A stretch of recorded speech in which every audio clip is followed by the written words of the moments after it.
What's going on, guys? JPB Duel here. Hope you guys are enjoying your Thursday. And for today's matchup, we have an Adventures Pranks versus an Eldlich with me as the prankster going first. Now, when I was playing this game and doing my combo, my opponent did not have any activations that he could have thrown at me to negate my combo or interrupt my combo. And generally, what that means, in my opinion, as a Prankist player, is that they are probably playing a back row set. So what I now frequently do is that if I start with two different named Prankist monsters in my hand, I generally end up going into a 2-card full combo if my opponent does not hand trap me whatsoever in my whole combo phase. And 7 out of 10 times, I believe, I usually run into back row set decks if they do not activate any hand traps from their hand. So guys, the link for the Roaster is a really good card. If you guys are cutting out the card from your deck list, I urge you to put it back in. It is a really good card you can use to out any back row set decks.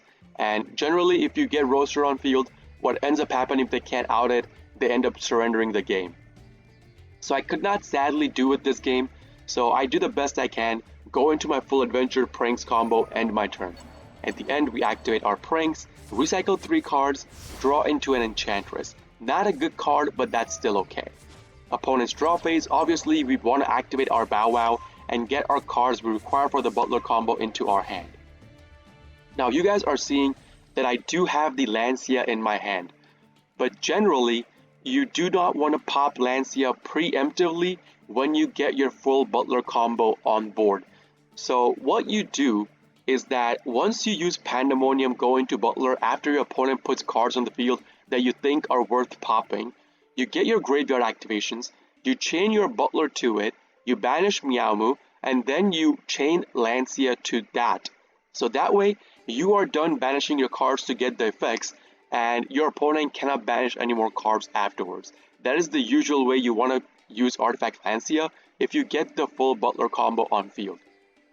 But in this scenario, I was still not 100% sure if my opponent was playing a back row set. And as I tell you guys, against back row set, Butler is pretty much useless. You want to go into Weather Washer. So this is when I realized my opponent is playing a back row set. He activates a Pot of Extravagance, to which we have to use the Griffin Omni and negate that. I do not want my opponent drawing +2 to maybe have more floodgates set on the field, or maybe a Solemn Judgment to just kill me outright in my next turn. So I negate that using the Griffin. Does not happen. Then my opponent just Lava Golems me out of nowhere. Now the Griffin was actually a really good play at this point, because if I had kept the Griffin on the field, that means the Lava Golem would have taken it away anyways, and my Omni would have been gone. So it turned out to be a good play at the end to use my Griffin to negate my opponent's draw. He sets down 3 cards and proceeds to end his turn. So obviously we activate our Pandemonium, go into our Weather Washer. Yes, again, you do not want to go into Butler against back row set decks. First of all, there is a possibility of a floodgate happening, and usually back row set decks do not normal or special any monsters on the field. And even if they do, if you're playing against Eldlich, the Eldlich on the field will usually be non-destructible through card effects if they go through the discard and getting it on the field through the graveyard activation. So Butler ends up becoming pretty much useless against back row sets. What you want to do is go into Weather Washer. First of all, I know you guys probably have cut out Weather Washer, but it's a really good card against back row sets. And usually, you want to go into Weather Washer using your Fansies and your Lamsies, namely your green and red Prankist cards, so that with the graveyard activations, you will be able to put 2 copies of Dropsies on the field. That way, you still can go into Totally Awesome, even if your opponent opens up floodgates. But in this situation, the cards I had to use for the Weather Washer were my Dropsies and my Lamsies. But it's not that bad. We get our graveyard activations, we still can go into Totally Awesome, mind you. We get the activation of the Weather Washer, banish the Meowmoo. Yes, you want to banish Meowmoo. You want to keep as many bodies on the field with the same attribute and same type on the field. That way, if your opponent opens floodgates, they will still be on the field after the floodgate resolves. So we get the Miyamu activation, Weather Washer activation by banishing Miyamu, get our Bow Wow plus a copy of Dropsies that I initially sent to the graveyard using Pandemonium to go into Weather Washer on the field. We go get our graveyard activation for Prankers monsters. We do not special from the Dropsies, we special from the Lamseys. So that way we get another copy of Dropsies on the field. In my draw phase, my opponent instantly hits me with a Gozen match. Now this is usually a killer card for prank kids. If they open this, you basically lose the game if you cannot out their back row as a prank kids player. So with this, what I decided to do, the attribute I wanted to select was Aqua. So water is what I selected, and all my water monsters stays on the field, right? Then we instantly go into Totally Awesome. This was to bait out a Solemn Judgment in case he had a Solemn Judgment. Turns out he did not have it. So I was still trying to bait any back row set that he may have, or maybe an Ash in his hand if he had an Ash. I was trying to bait out in different ways. Did not work, so we just go into battle phase.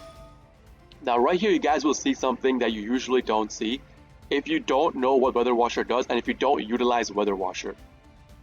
As I said before, what Weather Washer does is during battle phase, if you have Weather Washer face up on the field, any prank kids monsters you use to attack into your opponent cannot activate any back row sets during battle phase if you attack with prank kids monsters and you have Weather Washer.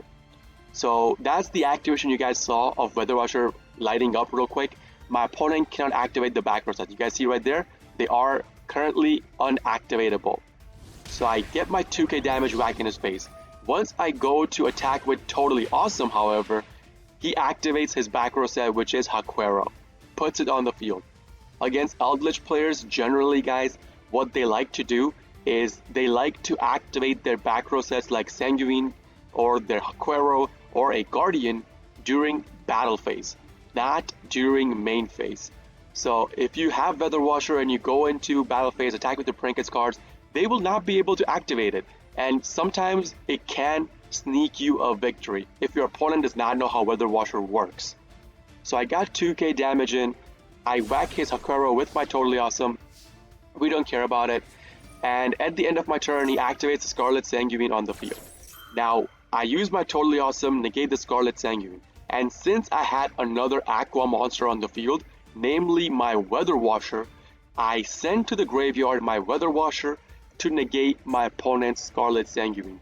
That way, I get 2 Totally Awesome negates, one in this turn and one in my opponent's turn if he tries to do something sneaky in the next turn. So we yoink the Scarlet Sanguine as well, so he cannot activate it in the graveyard to set a card anymore.